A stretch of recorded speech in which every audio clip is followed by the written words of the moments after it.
Hello friends, welcome to the channel quick book learner. I am Sakshi और जो हम पढ़ रहे हैं वो इतिहास की घटना चक्र पढ़ रहे हैं, जिसमें आज जो हम टॉपिक पढ़ेंगे वो शैव तथा भागवत धर्म से संबंधित होगा।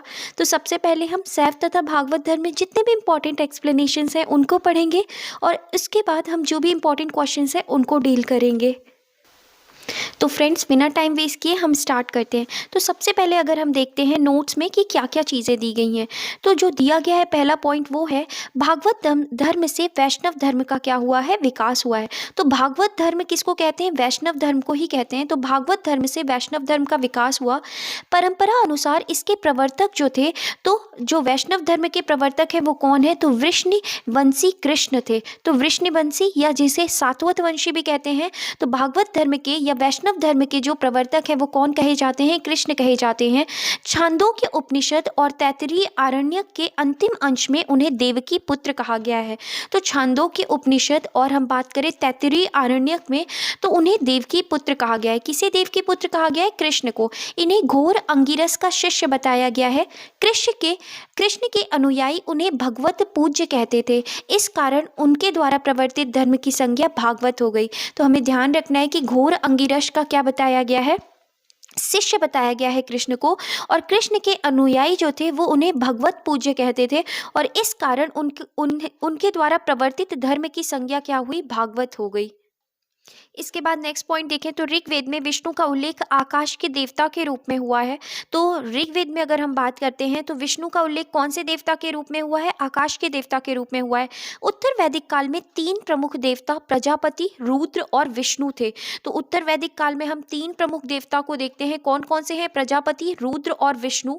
विष्णु के लोग पालक एवं रक्षक मानने लगे। तो विष्णु को लोग पालक एवं रक्षक मानने लगे। पतंजलि ने वासुदेव को विष्णु का रूप बताया है। विष्णु पुराण में भी वासुदेव को विष्णु का एक नाम बताया गया है। इस प्रकार जब कृष्ण विष्णु का तदात्म्य नारायण से स्थापित हुआ तब वैष्णव धर्म की एक संज्ञा पांचरात्र धर्म हो गया। तो हमें ध्यान रखना है कि विष्णु पुराण में भी वासुदेव को विष्णु का एक क्या बताया गया है? नाम बताया गया है। और इस तरीके से कृष्ण विष्णु का तदात्म्य नारायण से स्थापित हुआ तब वैष्णव धर्म की एक संज्ञा पांचरात्र धर्म हो गया। भागवत धर्म तथा वासुदेव की पूजा का उल्लेख महर्षि पाणिनि ने किया है। उन्होंने वासुदेव के उपासकों को वासुदेवक कहा है। यह धर्म प्रारंभ में मथुरा एवं उसके आसपास के क्षेत्रों में प्रचलित था। यूनानी राजदूत मेगस्थनीज के अनुसार सूरसेन के लोग हेराक्लीज के उपासक थे। तो हमें ध्यान रखना है कि अगर हम बात कर रहे हैं राजदूत मेगस्थनीज के अनुसार, जो सूरसेन किसको कहा जाता था? मथुरा को कहा जाता था। तो मथुरा के लोग जो थे वो किसके उपासक थे? तो हेराक्लीस के उपासक थे। हेराक्लीस से तात्पर्य किससे है? तो हेराक्लीस से जो तात्पर्य है वो किससे है? वासुदेव कृष्ण से है। तो हेराक्लीस से तात्पर्य किससे है? वासुदेव कृष्ण से है। मथुरा से इस धर्म का प्रसार धीरे धीरे भारत के अन्य भागों में हुआ। तो अगर कभी भी क्वेश्चन आए कि भागवत धर्म की जो शुरुआत है वो हमको कहाँ देखने को मिलती है, तो हम देखें तो मथुरा से इस धर्म का प्रसार जो है वो धीरे धीरे भारत के अन्य भागों में हुआ।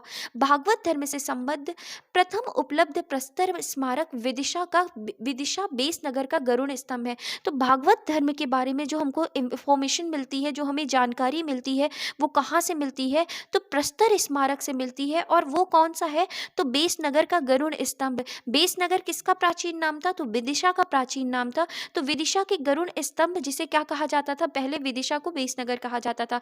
इससे पता चलता है कि तक्षशिला के यवन राजदूत हेलियोडोरस ने भागवत धर्म ग्रहण किया तथा इस स्तंभ की स्थापना करवाकर उसकी पूजा की थी। और इस तरीके से अगर हम बात करें तो उत्कीर्ण लेख में हेलियोडोरस को भागवत तथा वासुदेव को देवस अर्थात देवताओं का देवता कहा गया था। नेक्स्ट अगर पॉइंट देखें हम तो अपोलोडोटस के सिक्कों पर सबसे पहले भागवत धर्म के चिन्ह मिलते हैं। तो किसके सिक्कों पर सबसे पहले भागवत धर्म के चिन्ह मिलते हैं? तो अपोलोडोटस के सिक्कों पर। महाक्षत्रप सोडास कालीन मोरा पाषाण लेख में पंचवीरों संकर्षण वासुदेव, प्रद्युम्न, सांब और अनिरुद्ध की पाषाण प्रतिमाओं को मंदिर में स्थापित किए जाने का क्या मिलता है? उल्लेख मिलता है। तो हम एक बार देखें, पाषाण लेख है। पाषाण लेख का नाम क्या है? महाक्षत्रप सोडा शकालीन मोरा मथुरा में मिला, जिसमें हमको 5 वीर कौन कौन से? संकर्षण, वासुदेव, प्रद्युम्न, सांब और अनिरुद्ध की पाषाण प्रतिमाओं को मंदिर में स्थापित किए जाने का उल्लेख मिलता है। इसके बाद नेक्स्ट पॉइंट देखें तो कुषाण शासक हुविष्क तथा वासुदेव द्वारा विष्णु पूजा का पता चलता है। तो अगर हम बात कर रहे हैं किसके बारे में, कुषाण शासक हुविष्क और वासुदेव द्वारा विष्णु पूजा का क्या हमें पता चलता है। गुप्त नरेश वैष्णव मत अनुयायी थे। तो ध्यान रखना है हमें कि गुप्त जो नरेश थे वो भी किसके अनुयायी थे, तो वैष्णव मत अनुयायी थे, तथा उन्होंने इसे अपना राजधर्म बनाया। कौन से धर्म को, वैष्णव धर्म को। अधिकांश गुप्त शासक परम भागवत की उपाधि धारण करते थे। विष्णु का वाहन गरुण गुप्त शासकों का राज चिन्ह था। मेहरौली स्तंभ लेख, ध्यान रखना है हमें ये पॉइंट। मेहरौली स्तंभ लेख में उल्लेख मिलता है कि चंद्रगुप्त द्वितीय ने विष्णु पर्वत पर विष्णु ध्वज की स्थापना करवाई थी। तो अगर हम बात करें मेहरौली स्तंभ लेख में उल्लेख मिलता है कि चंद्रगुप्त द्वितीय ने विष्णु पद पर्वत पर विष्णु ध्वज की क्या करवाई थी, स्थापना करवाई थी। तो क्वेश्चन अगर कभी भी पूछे कि मेहरौली स्तंभ लेख किससे संबंधित है, तो चंद्रगुप्त द्वितीय से संबंधित है। और उन्होंने, हमें इस बात में से उल्लेख मिलता है कि चंद्रगुप्त द्वितीय ने विष्णु पद पर्वत पर विष्णु ध्वज की क्या करवाई थी, स्थापना करवाई थी। नेक्स्ट पॉइंट देखते हैं। तो स्कंदगुप्त के, अब हम दूसरा बात करते हैं स्कंदगुप्त के भीतरी स्तंभ लेख में, जो कि कहाँ पर है, गाजीपुर में, विष्णु की मूर्ति स्थापित किए जाने का क्या है, उल्लेख है। और इसके बाद अगला हम अगर लेख देखें तो जूनागढ़ लेख से ज्ञात होता है कि चक्रपालित ने सुदर्शन झील के तट पर विष्णु की मूर्ति क्या की थी, स्थापित करवाई थी। तो हमें ध्यान रखना है कि कौन किससे संबंधित है। अगर हम मेहरौली स्तंभ लेख की बात कर रहे हैं तो चंद्रगुप्त द्वितीय से संबंधित है। अगर हम स्कंदगुप्त की बात कर रहे हैं तो भीतरी स्तंभ लेख से संबंधित है। और अगर हम जूनागढ़ लेख की बात कर रहे हैं तो यहाँ पे बताया जाता है सुदर्शन झील के बारे में। और सुदर्शन झील के तट पर विष्णु की मूर्ति जो स्थापित करवाई गई थी वो किसके द्वारा करवाई गई थी, चक्रपालित के द्वारा करवाई गई थी। देवगढ़ की मूर्ति में विष्णु को शेषशायी पर विश्राम करते हुए दिखाया गया है। तो कहाँ की मूर्ति पर, तो देवगढ़ की मूर्ति में विष्णु को शेषशायी पर विश्राम करते हुए दिखाया गया है। अमर सिंह ने अपने ग्रंथ अमरकोश में, हमें ध्यान रखना है अमरकोश के लेखक कौन है, अमर सिंह। तो अमर सिंह ने अपने ग्रंथ अमरकोश में विष्णु के 42 नामों का वर्णन किया है। बेंगी के पूर्वी चालुक्य शासक वैष्णव मतानुयायी थे। तो अगर हम बात कर रहे हैं बेंगी के जो पूर्वी चालुक्य शासक थे वो भी वैष्णव धर्म को मानते थे। अगर नेक्स्ट को हम देखें, नेक्स्ट पॉइंट्स देखें तो गुप्तों के समान ही उनका राज्य चिन्ह जो था वो क्या था, गरुण था। हम किसकी बात कर रहे हैं, तो बेंगी के जो पूर्वी चालुक्य शासक थे वो वैष्णव धर्म को मानते थे। और जिस प्रकार से गुप्तों का जो राज्य चिन्ह था वो गरुण हुआ करता था, ठीक उसी तरीके से जो वेंगी के चालुक्य थे उनका भी जो राज्य चिन्ह था वो क्या था, गरुण था। राष्ट्रकूट नरेश दंतेदुर्ग ने एलोरा में दशावतार का प्रसिद्ध मंदिर बनवाया था। तो दशावतार मंदिर कहाँ है, तो ये एलोरा में है। और किसने बनवाया था, तो राष्ट्रकूट नरेश दंतेदुर्ग ने बनवाया था। तो राष्ट्रकूट नरेश दंतेदुर्ग ने एलोरा में दशावतार का प्रसिद्ध मंदिर बनवाया था। इस मंदिर में विष्णु के 10 अवतारों की कथा मूर्तियों में अंकित है। क्षेमेंद्र ने कौन सी पुस्तक लिखी है, तो दशावतार चरित लिखी है। तो क्षेमेंद्र रचित दशावतार चरित में विष्णु के 10 अवतारों का वर्णन मिलता है। अलवर संतों द्वारा दक्षिण भारत में वैष्णव धर्म का प्रचार प्रसार किया गया। अलवर संत, हमें ध्यान रखना है कि अलवर संत का जो संबंध है वो किससे है, वैष्णव धर्म से है। तो अलवर संतों द्वारा दक्षिण भारत में वैष्णव धर्म का प्रचार प्रसार किया गया। याद रखना है कि क्षेमेंद्र ने कौन सी पुस्तक लिखी थी, तो दशावतार चरित लिखी थी, जिसमें विष्णु के 10 अवतारों का वर्णन मिलता है। और एलोरा में दशावतार मंदिर है जिसका निर्माण किसने करवाया था, तो राष्ट्रकूट नरेश दंतेदुर्ग ने करवाया था। इसके बाद हम नेक्स्ट पॉइंट देखें तो अलवर शब्द का अर्थ होता है ज्ञानी व्यक्ति। अलवर संतों की संख्या कितनी बताई गई है, तो अलवर संतों की संख्या 12 बताई गई है। इनमें विशेष रूप से उल्लेखनीय जो हैं वो कौन कौन से हैं, जो अलवर संतों में उल्लेखनीय है वो कौन कौन से हैं, तो पोएगई, पूडम, पेय, तिरुमंगई, आंडाल, नम्मालवार आदि। अलवार संतों के एकमात्र महिला साध्वी जो थी वो कौन थी, तो एकमात्र महिला साध्वी जो थी वो अंडाल थी। चोल काल में वैष्णव धर्म के प्रचार का कार्य अलवरों के स्थान पर आचार्यों ने किया। तो अगर हम बात करें कौन से काल की, चोल काल की बात कर रहे हैं, तो वैष्णव धर्म का जो प्रचार प्रसार है वो अलवरों के स्थान पर किसने किया, आचार्यों ने किया। आचार्य परंपरा में प्रथम नाम नाथ मुनि का लिया जाता है। तो अगर हम बात करें आचार्य परंपरा में जो प्रथम नाम है वो किसका लिया जाता है, तो प्रथम नाम जो लिया जाता है वो नाथ मुनि का लिया जाता है। और इन्हें मधुर कवि का शिष्य बताया जाता है। इन्होंने न्याय तत्व की रचना की। तो न्याय तत्व की रचना किसने की थी, नाथ मुनि ने की थी।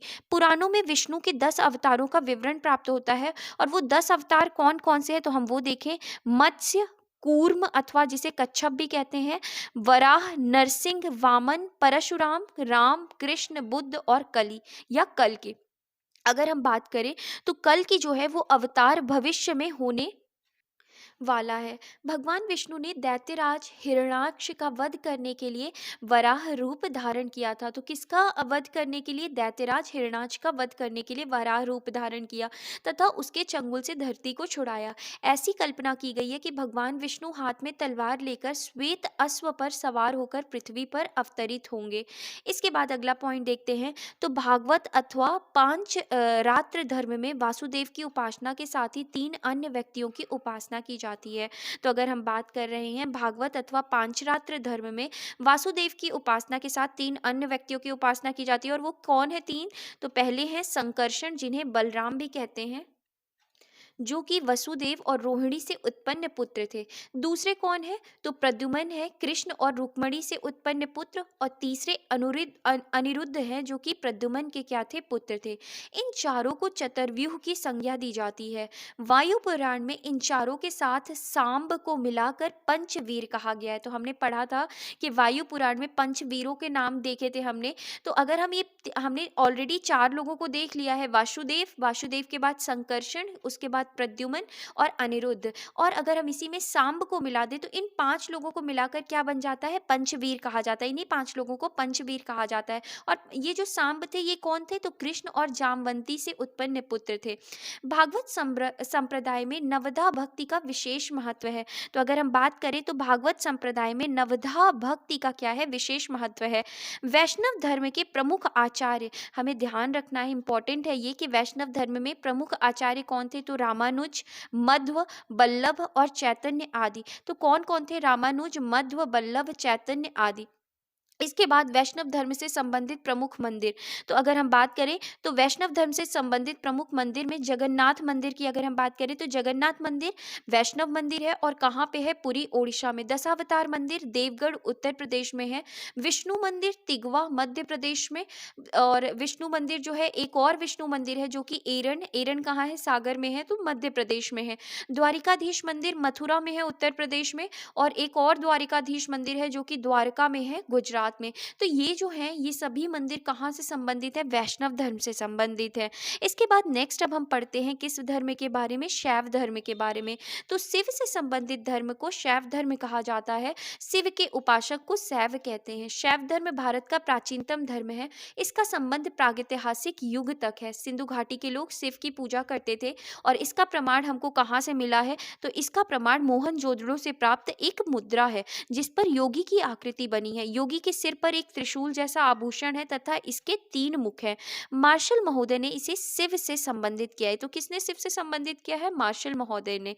इसके बाद नेक्स्ट पॉइंट देखें तो ऋग्वेद में शिव को रुद्र कहा गया है, जो अपनी उग्रता के लिए प्रसिद्ध है। रुद्र को समस्त लोकों का स्वामी वाजस्नेयी संहिता के सतरुद्रीय मंत्र में कहा गया है। तो हमें ध्यान रखना है कि रुद्र को समस्त लोकों का स्वामी कहा गया है। कहाँ पर? वाजस्नेयी संहिता के सतरुद्रीय मंत्र में कहा गया है। अथर्ववेद में उन्हें पशुपति, भव, शर्व और भूपति कहा गया है। किसे? शिव को क्या कहा गया है अथर्ववेद में? तो उन्हें पशुपति कहा गया है, भव कहा गया है, शर्व कहा गया है, भूपति आदि कहा गया है। पतंजलि के महाभाष्य से पता चलता है कि दूसरी सदी ईसा पूर्व में शिव की मूर्ति बनाकर पूजा की जाती थी। महाभाष्य में शिव के विभिन्न नामों का उल्लेख मिलता है। ये प्रमुख नाम है। तो अगर हम महाभाष्य किसने लिखी है? पतंजलि ने लिखी है। और महाभाष्य में शिव के विभिन्न नामों का उल्लेख मिलता है। और प्रमुख नाम कौन कौन से हैं? तो रुद्र, महादेव, गिरीश, भव, सर्व, त्र्यंबक आदि। इसके बाद नेक्स्ट पॉइंट अगर हम देखें तो कुषाण शासकों के सिक्कों पर शिव, वृषभ और त्रिशूल की आकृतियां मिलती हैं। तो शिव, वृषभ और त्रिशूल की आकृतियां कहाँ मिलती हैं? तो कुषाण शासकों के सिक्कों पर मिलती हैं। उदयगिरी गुहा लेख से पता चलता है कि चंद्रगुप्त द्वितीय के प्रधानमंत्री वीरसेन ने उदयगिरी पहाड़ी पर एक शैव गुफा का क्या करवाया था? निर्माण करवाया था। तो कहाँ से पता चलता है हमको? उदयगिरी गुहा लेख से पता चलता है कि चंद्रगुप्त द्वितीय के प्रधानमंत्री वीरसेन ने उदयगिरी पहाड़ी पर एक शैव गुफा का निर्माण करवाया था। नेक्स्ट पॉइंट देखें तो कुमार गुप्त के समय खोह तथा करमदंडा में शिवलिंग की स्थापना करवाई गई। तो कुमार गुप्त के समय में खोह तथा करमदंडा में किसकी स्थापना की गई? शिवलिंग की। गुप्त काल में नचना कुठार में पार्वती मंदिर तथा भूमरा में शिव मंदिर का क्या किया गया? निर्माण कराया गया। तो क्वेश्चन पूछता है कि नचना कुठार में कौन सा मंदिर है? तो पार्वती मंदिर। और भूमरा में शिव मंदिर का निर्माण कराया गया कौन से काल में? गुप्त काल में। कालिदास ने कुमार संभवम में शिव की महिमा का गुणगान किया है। तो कालिदास ने कुमार संभवम में किसका शिव की महिमा का गुणगान किया है? चंदेल शासकों द्वारा खजुराहो का प्रसिद्ध कंदारिया महादेव मंदिर जो है वो निर्मित कराया गया था। तो कंदारिया महादेव मंदिर जो है वो खजुराहो में बनवाया गया और किसके द्वारा बनवाया गया था? तो चंदेल शासकों द्वारा। राष्ट्रकूटों के समय में एलोरा का प्रसिद्ध कैलाश मंदिर निर्मित कराया गया था। तो हमें ध्यान रखना है कि एलोरा का प्रसिद्ध जो कैलाश मंदिर है वो किससे संबंधित है? तो हमें पता है शिव से संबंधित है। और वो किसके द्वारा निर्माण करवाया गया था? तो राष्ट्रकूटों के द्वारा। पल्लव काल में शैव धर्म का प्रचार प्रसार दक्षिण भारत में नयनारों द्वारा किया गया था। तो जहाँ पे हम देखते हैं कि विष्णु धर्म का या वैष्णव धर्म का जो प्रचार प्रसार है दक्षिण भारत में अलवरों के द्वारा किया गया, वहीं पे शैव धर्म का जो प्रचार प्रसार है दक्षिण भारत में वो किसके द्वारा किया गया? तो नयनारों के द्वारा किया गया। नयनार संतों की संख्या 63 है। तो नयनार संतों की संख्या कितनी है? 63 है। इनमें तिरुझान, सुंदर मूर्ति, संबंदर, अपार, मणिक वाचगर आदि के नाम उल्लेखनीय है। इनके भक्ति गीतों को एक साथ देवारम में संकलित किया गया है। तो अगर हम बात करते हैं नयनार संतों की जो भक्ति गीत हैं इनको देवारम में क्या किया गया है? संकलित किया गया है। दक्षिण भारत में चोल शासक शिव के अनन्य उपासक थे। तो चोल जो थे वो कैसे उपासक थे? किसके उपासक थे? तो ये शिव के क्या थे? अनन्य उपासक थे। चोल शासक राजराज प्रथम ने तंजौर में, हमें ध्यान रखना है कि चोल शासक जो थे राजराज प्रथम ने तंजौर में राजराजेश्वर मंदिर का निर्माण करवाया था। राजराज प्रथम ने बृहदेश्वर अथवा राजराजेश्वर मंदिर का क्या करवाया? निर्माण करवाया। कुलोतुंग प्रथम एक कट्टर शैव था। तो कुलोतुंग प्रथम जो था वो कौन था? एक कट्टर शैव शासक था। इसने शिव के प्रति अतिशय श्रद्धा के कारण चिदम्बरम मंदिर में स्थापित विष्णु की प्रतिमा को उखाड़कर समुद्र में फेंकवा दिया। तो कुलोतुंग जो प्रथम था वो कट्टर शैव था और इसने चिदम्बरम मंदिर में स्थापित विष्णु के मंदिर को उखाड़कर क्या कर दिया? समुद्र में फेंकवा दिया। शैव धर्म से संबंधित देश के विभिन्न भागों में स्थित 12 ज्योतिर्लिंग है। तो अगर हम बात करें शैव धर्म से संबंधित 12 ज्योतिर्लिंग है और वो कहाँ है? तो सोमनाथ में, नागेश्वर द्वारिका के पास, केदारनाथ में, विश्वनाथ, वैद्यनाथ, महाकालेश्वर जो कि उज्जैन में है, ओमकारेश्वर मध्य प्रदेश में, भीमेश्वर नासिक में, त्र्यंबकेश्वर नासिक में, घुश्मेश्वर और फिर मल्लिकार्जुन जो कि आंध्र प्रदेश में है और रामेश्वरम। तो इन 12 जगहों पर क्या है? ज्योतिर्लिंग है। कहाँ कहाँ? सोमनाथ, नागेश्वर, केदारनाथ, विश्वनाथ, वैद्यनाथ, महाकालेश्वर, ओमकारेश्वर, भीमेश्वर, त्र्यंबकेश्वर, घुश्मेश्वर, मल्लिकार्जुन और रामेश्वरम। इसके बाद नेक्स्ट पॉइंट अगर हम देखें तो वामन पुराण में शैव संप्रदाय की संख्या जो है वो कितनी बताई गई है? तो 4 बताई गई है। किस पुराण में? वामन पुराण में शैव संप्रदाय की संख्या 4 बताई गई है। और ये कौन कौन से हैं? तो शैव, पाशुपत, कपालिक और कालामुख। अगर हम बात करते हैं सबसे पहले पाशुपत संप्रदाय के बारे में, तो पाशुपत संप्रदाय की उत्पत्ति ईसा पूर्व 2री शताब्दी में हुई थी। पुराणों के अनुसार इस संप्रदाय का स्थापना, पाशुपत जो संप्रदाय था इसकी स्थापना किसने की थी? लकुलीश अथवा लकुली नामक ब्रह्मचारी ने की थी। इस संप्रदाय के अनुयायी लकुलीश को शिव का अवतार मानते हैं। तो जो ये पशुपत संप्रदाय के लोग हैं ना वो लकुलीश को क्या मानते हैं? शिव का अवतार मानते हैं। इसके बाद पशुपत संप्रदाय हो गया। इसके बाद हम दूसरा संप्रदाय देख रहे हैं जो कि है कपालिक संप्रदाय। कपालिक संप्रदाय के जो उपासक भैरव को क्या मानते हैं? शिव का अवतार मानकर उनकी उपासना करते हैं। इस मत के अनुयायी सुरा का सेवन करते हैं एवं मांस खाते हैं, शरीर पर शमशान की भस्म लगाते हैं तथा हाथ में नरमुंड धारण करते हैं। भवभूति के मालती माधव नाटक से पता चलता है, हमें ध्यान रखना है कि मालती माधव नाटक जो है किसने लिखा है? भवभूति ने लिखा है। तो भवभूति के मालती माधव नाटक से पता चलता है कि श्रीशैल नामक स्थान कापालिकों का क्या है? प्रमुख केंद्र था। कौन सा स्थान? श्रीशैल नामक स्थान जो है कापालिकों का प्रमुख केंद्र था। कहाँ से पता चलता है? तो भवभूति के मालती माधव नाटक से पता चलता है।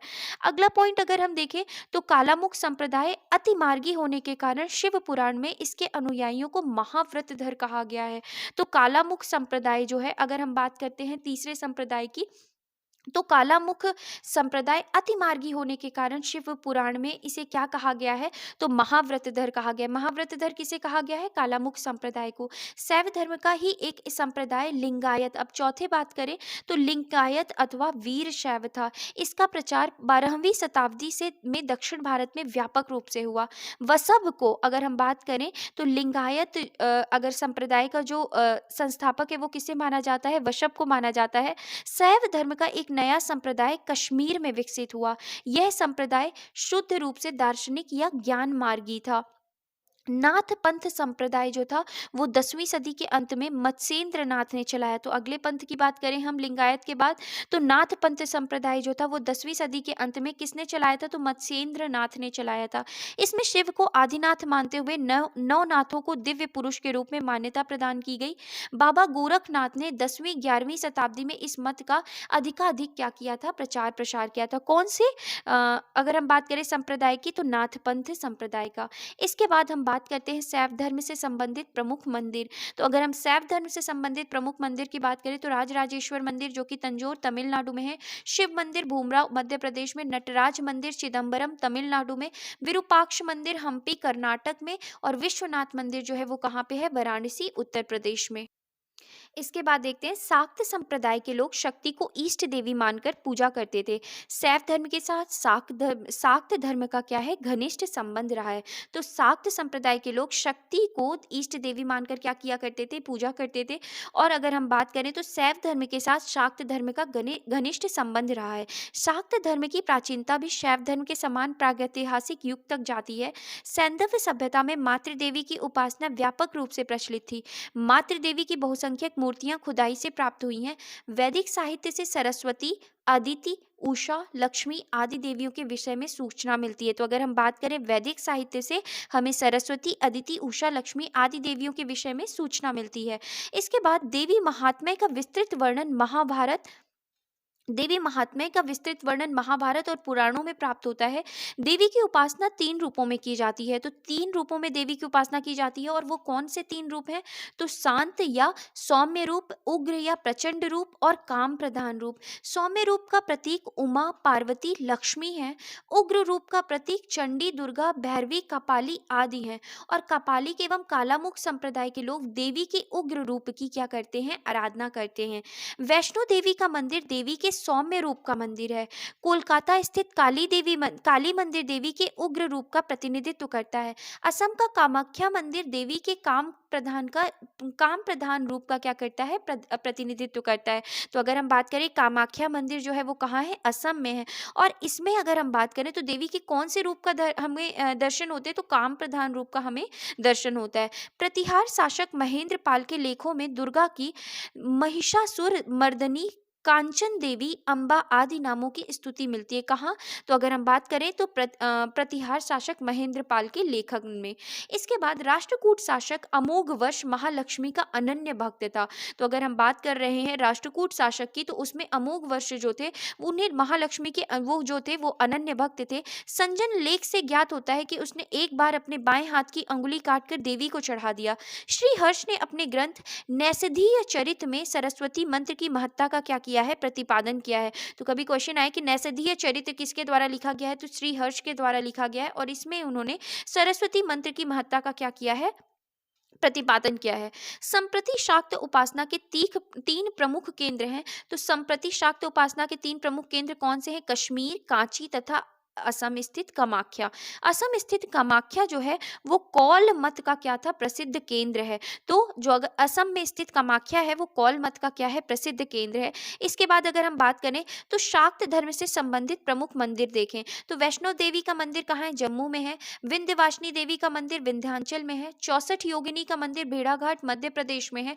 पार्वती मंदिर नचना कुठार मध्य प्रदेश में है। कामाख्या मंदिर असम में है। और दक्षिणेश्वर काली मंदिर जो है वो कहाँ पे है, कोलकाता में है। तो इस तरीके से जो भी इंपॉर्टेंट एक्सप्लेनेशन थी हमने उनको पढ़ा। अभी हम जो भी इंपॉर्टेंट क्वेश्चंस हैं हम उनको क्या करेंगे, देखेंगे। तो सबसे पहले पहला क्वेश्चन जो है वो है, प्राचीन भारत के विश्वोत्पत्ति विषयक धारणाओं के अनुसार 4 युगों के चक्र का क्रम इस प्रकार से है।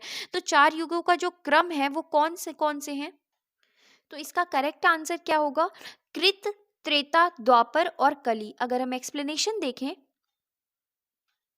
तो प्राचीन भारत की विश्वोत्पत्ति विषयक धारणाओं के अनुसार 4 युगों के चक्र का क्रम इस प्रकार है। कृत, जिसे हम सतयुग कहते हैं, उसके बाद त्रेता, द्वापर और फिर कलयुग। अगला प्रश्न है, निम्नलिखित में से कौन सा प्राचीन भारत में शैव संप्रदाय था? तो इनमें से दिए हुए जितने भी संप्रदाय में शैव संप्रदाय कौन सा था? तो मयमत जो है वो क्या था? शैव संप्रदाय।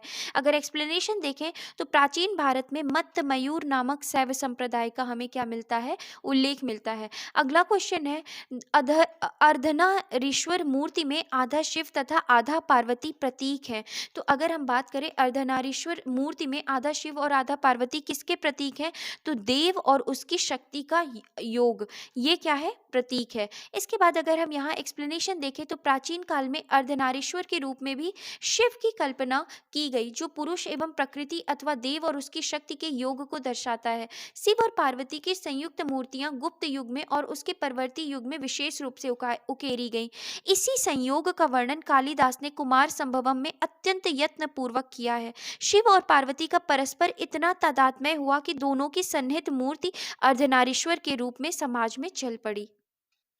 इसके बाद अगला क्वेश्चन है, नायनार कौन थे? तो हमने पढ़ा था कि अलवर का जो संबंध है वो वैष्णव धर्म से था और नयनार का संबंध कौन से धर्म से था? शैव धर्म से था। अगर हम यहाँ एक्सप्लेनेशन देखें तो पूर्व मध्यकाल में भक्ति भावना का प्रचार प्रसार मुख्यतः दक्षिण भारत में विशेषकर तमिल भाषी क्षेत्र में हुआ। तमिल भाषी क्षेत्र में भक्ति भावना को लोकप्रिय बनाने में 2 संप्रदायों की बहुत प्रमुख भूमिका रही। भगवान विष्णु की उपासना करने वाले विष्णु भक्त अलवर कहलाए और शिव की उपासना करने वाले शिव भक्त नैनार कहलाए। इन्होंने ईश्वर के प्रति व्यक्तिगत प्रेम और समर्पण से मोक्ष प्राप्ति का मार्ग बताया और जाति प्रथा और इसकी कठोरता का विरोध किया। नेक्स्ट क्वेश्चन अगर हम देखें तो नैनार कौन थे? तो नैनार अभी हमने देखा कि जो शैव धर्मानुयायी थे वही क्या थे? नैनार थे। नेक्स्ट क्वेश्चन देखें, निम्नलिखित में से कौन अलवर संत नहीं था? तो पोइगई, पूडम और तिरुमंगई जो थे वो कौन थे? अलवर संत थे। लेकिन जो ये तिरुज्ञान है वो कौन से संत थे? तो तिरुज्ञान जो थे वो नयनार संत थे, ना कि अलवर संत। तो इसमें सही आंसर जो होगा वो क्या होगा? तिरुज्ञान। अगला क्वेश्चन है, भागवत संप्रदाय के विकास में किसका देन अत्यधिक है? तो भागवत संप्रदाय में जो भागवत संप्रदाय के लोगों में अगर किसकी देन सबसे किसकी देन जो सबसे ज्यादा है वो गुप्तों की। इसके बाद एक्सप्लेनेशन देखें तो भागवत अथवा वैष्णव धर्म का चरमोत्कर्ष गुप्त राजाओं के शासन काल में हुआ। गुप्त नरेश वैष्णव मत अनुयायी थे तथा उन्होंने इसे अपना राजधर्म बनाया था। अधिकांश गुप्त शासक परम भागवत की उपाधि धारण करते थे। विष्णु का वाहन गरुण गुप्तों का क्या था? राज चिन्ह था। इसके बाद अगला प्रश्न देखते हैं, भागवत धर्म के प्रवर्तक कौन थे? तो भागवत धर्म के जो प्रवर्तक थे वो कौन थे? कृष्ण थे। और अगर हम एक्सप्लेनेशन देखें तो परंपरा अनुसार भागवत धर्म के प्रवर्तक वृष्ण सातवत वंशी कृष्ण थे, जिन्हें वसुदेव का पुत्र होने के कारण वसुदेव कृष्ण कहा जाता है। वे मूलतः मथुरा के निवासी थे। छांदोग्य उपनिषद में उन्हें देवकी पुत्र कहा गया है तथा घोर अंगिरस का शिष्य बताया गया है। अगला प्रश्न देखिए, निम्न में से किस ग्रंथ में सर्वप्रथम देवकी के पुत्र कृष्ण का वर्णन किया गया है? तो कौन से उपनिषद में? छांदोग्य उपनिषद में। अगला क्वेश्चन है, वासुदेव कृष्ण की पूजा सर्वप्रथम किसने प्रारंभ की? तो वासुदेव कृष्ण की जो पूजा है वो सबसे पहले किसने, भागवतों ने क्या की थी? शुरुआत की थी। एक्सप्लेनेशन देखें तो वैष्णव धर्म का प्रारंभिक रूप भागवत धर्म के अंतर्गत देवकी पुत्र भगवान वासुदेव कृष्ण के पूजन में दर्शित होता है, जो संभवतः 6ठी सदी ईसा पूर्व के पहले स्थापित हो चुका था। वासुदेव जो कृष्ण का प्रारंभिक नाम था, पाणिनि के युग में प्रचलित था। उस युग में वासुदेव की उपासना करने वाले वासुदेवक कहे जाते थे। इसके बाद नेक्स्ट क्वेश्चन देखें, निम्नलिखित में से किस देवता को कला में हल लिए प्रदर्शित किया गया है? तो हल लिए किसे प्रदर्शित किया गया? हम सबको पता है, बलराम को। अगर हम यहाँ पे एक्सप्लेनेशन देखें तो भारतीय सांस्कृतिक परंपरा के अनुरूप कला में हल लिए कृष्ण के भाई बलराम को प्रदर्शित किया गया है। उन्हें हलधर के नाम से भी जाना जाता है।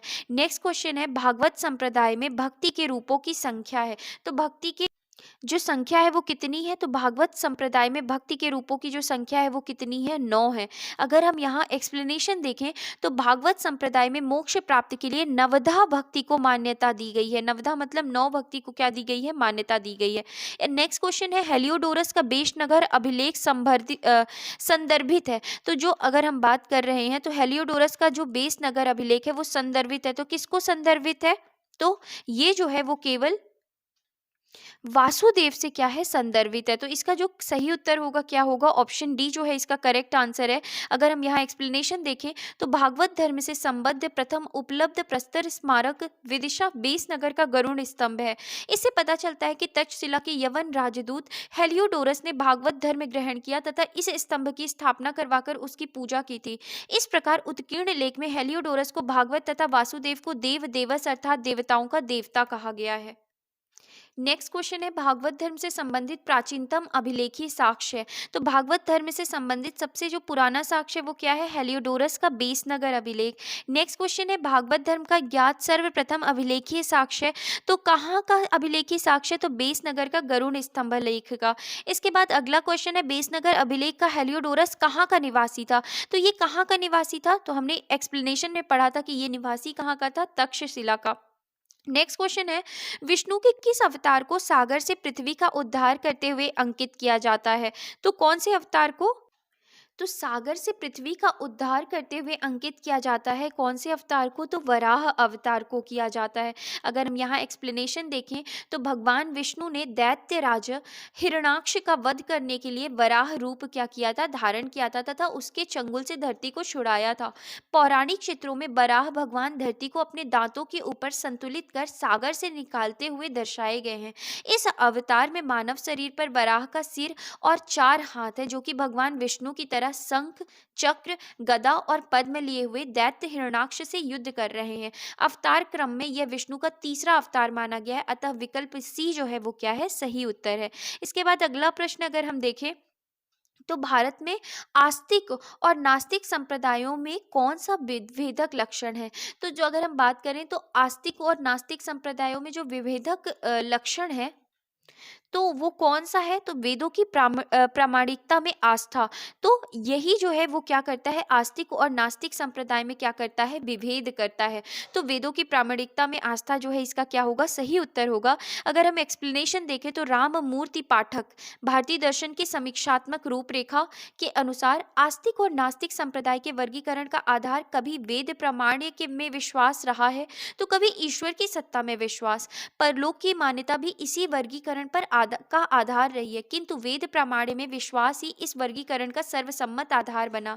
अर्थात आस्तिक संप्रदाय वे हैं जो वेदों की प्रामाणिकता को मानते हैं तथा नास्तिक संप्रदाय वे हैं जो वेदों की प्रामाणिकता को नहीं मानते। अतः विकल्प सी जो है वो क्या है, सही उत्तर है। नेक्स्ट क्वेश्चन है निम्नलिखित में से कौन मोक्ष के साधन के रूप में ज्ञान कर्म तथा भक्ति को समान महत्व देता है।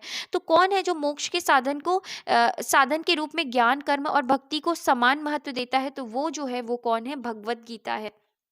अगर हम यहाँ एक्सप्लेनेशन देखें तो गीता में ज्ञान कर्म तथा भक्ति को समान महत्व दिया गया है। भगवत गीता में भगवान श्री कृष्ण के द्वारा निम्नलिखित श्लोक में इन तीनों का महत्व प्रतिपादित किया गया है। इसके बाद श्लोक के माध्यम से कर्म भक्ति तथा ज्ञान की महत्ता को प्रतिपादित किया गया है, जबकि अद्वैत वेदांत में शंकराचार्य ने केवल ब्रह्मा को सत्य माना है, ईश्वर को नहीं। वेदांत में केवल भक्ति की प्रधानता है तथा विशिष्टाद्वैतवाद वेदांत में भी केवल भक्ति को ही महत्व दिया गया है। मीमांसा केवल कर्म का प्रतिपादन करता है। इस प्रकार से अगर हम देखें तो भगवत गीता ही एकमात्र पुस्तक है जिसमें ज्ञान कर्म तथा भक्ति को समान महत्व दिया गया है। नेक्स्ट क्वेश्चन अगर हम देखें तो अधोलिखित में से कौन एक गीता की मुख्य शिक्षा है। तो गीता की मुख्य शिक्षा जो है वो क्या है, निष्काम कर्म योग है। एक्सप्लेनेशन देखें तो गीता का कर्मयोग निष्काम कर्मयोग है। निष्काम कर्मयोग का अर्थ है कि हम कर्म को सदैव साध्य के रूप में देखें, उसे कभी भी साधन के रूप में ना ग्रहण करें। हम कर्म तो करें किंतु कर्म फल में आसक्ति ना रखें। गीता के निष्काम कर्मयोग में ज्ञान भक्ति एवं कर्म का समन्वय होता है। गीता की मुख्य शिक्षा निष्काम कर्मयोग का क्या है, आदेश है। निष्काम कर्मयोग का आई होप आपको मतलब समझ में आ गया कि आप कर्म करें लेकिन फल की चिंता मत करें। गीता स्वयं विभिन्न योग मार्गों का तुलनात्मक अध्ययन करके निष्काम कर्म योग की श्रेष्ठता को स्वीकार करती है। आधुनिक युग में लोकमान्य तिलक महात्मा गांधी आदि विचारकों ने कर्म योग विशेषतः निष्काम कर्म योग को ही गीता का मुख्य शिक्षा स्वीकार किया है। अगला प्रश्न देखें निम्नलिखित में से कौन प्रस्थान त्रयी में सम्मिलित नहीं है। तो प्रस्थान त्रयी में जो सम्मिलित नहीं है वो कौन नहीं सम्मिलित है? भागवत जो है वो प्रस्थान त्रयी में सम्मिलित नहीं है। एक्सप्लेनेशन देखें, उपनिषद, ब्रह्मा सूत्र और भगवत गीता को वेदांत की प्रस्थान त्रयी कहा गया। तो हमें ध्यान रखना है कि प्रस्थान त्रयी क्या है।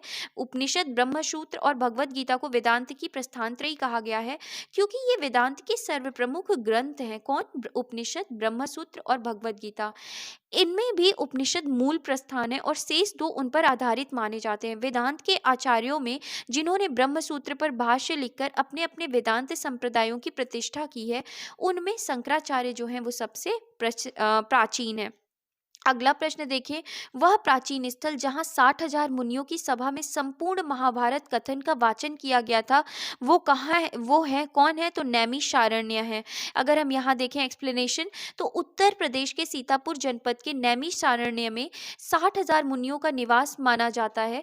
यहीं पर सुत गोस्वामी ने सौनक एवं अन्य मुनियों के समक्ष संपूर्ण महाभारत कथा का वाचन तब किया था जब वे यज्ञ संपन्न कर रहे थे। इसके पूर्व महाभारत कथा का वाचन वैशंपायन ने राजा जनमेजय के लिए किया था। नेक्स्ट क्वेश्चन है, रामायण के किस कांड में राम और हनुमान की पहली भेंट का वर्णन है? तो कौन से कांड में राम और हनुमान की पहली भेंट का जो वर्णन है वो है किष्किंधा कांड में। तो किष्किंधा कांड में राम और हनुमान की पहली भेंट का वर्णन किया गया है। एक्सप्लेनेशन देखें तो रामायण के रचयिता वाल्मीकि थे और संस्कृत भाषा में रचित इस आदि काव्य में कुल 7 कांड हैं। इसका चौथा कांड निशिकंधा कांड है जिसमें राम और हनुमान की भेंट तथा बाली वध एवं सुग्रीव के वानर शासक बनने का वर्णन है।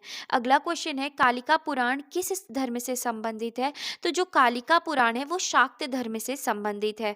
एक्सप्लेनेशन देखें तो कालिका पुराण शाक्त धर्म से संबंधित है। कालिका पुराण को कली पुराण भी कहा जाता है। यह हिंदू धर्म की शाक्तवाद परंपरा में 18 पुराणों में से एक है।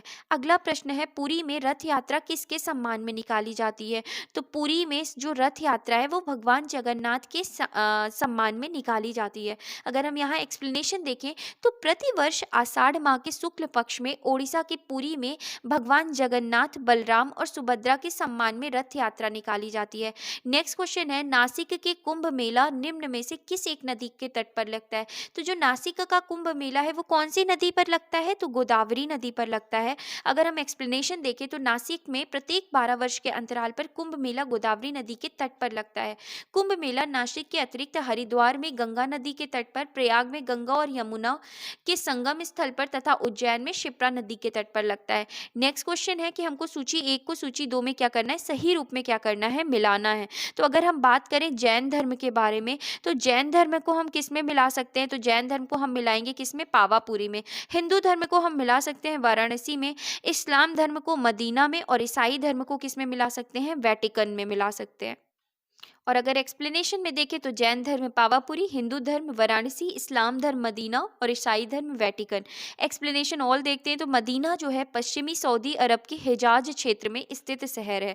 तो किस तरफ है ये? पश्चिमी सऊदी अरब के हिजाज क्षेत्र में। यह मक्का के बाद इस्लाम धर्म का दूसरा पवित्रतम शहर है। वेटिकन इटली में स्थित स्थल रुद्ध संप्रभु देश है। इसका कुल क्षेत्रफल मात्र 44 हेक्टेयर है, जो विश्व का सबसे छोटा स्वतंत्र देश है। ये रोम के पादरी, जिन्हें पॉप भी कहा जाता है, के द्वारा शासित है। इसे रोमन कैथोलिक चर्च की राजधानी के रूप में भी जाना जाता है। इसके बाद पावापुरी बिहार में राजगिरी से 38 किलोमीटर तथा पटना से 90 किलोमीटर की दूरी पर स्थित जैनियों का पवित्रतम तीर्थ स्थल है। जैन धर्म के संस्थापक महावीर स्वामी की मृत्यु 527 ईसा पूर्व में यहीं पर हुई थी। वाराणसी गंगा नदी के बाएं तट पर स्थित हिंदुओं का पवित्रतम स्थल है। यह प्राचीन काल से ही शिक्षा एवं संस्कृति का प्रमुख केंद्र रहा है। तो इस तरीके से फ्रेंड्स हमने जितने भी इंपॉर्टेंट क्वेश्चन थे उन क्वेश्चंस को सॉल्व किया। ये जो भी सेशन था वो किससे संबंधित था? तो ये वैष्णव शैव धर्म से संबंधित था। आई होप आपको ये सेशन अच्छा लगा हो। अगर आपको ये सेशन पसंद आया हो तो प्लीज़ लाइक करें, शेयर करें और सब्सक्राइब करें। अगर चैनल को अभी तक सब्सक्राइब नहीं किया है तो प्लीज़ सब्सक्राइब करें और ढेर सारा लाइक करें। Thank you.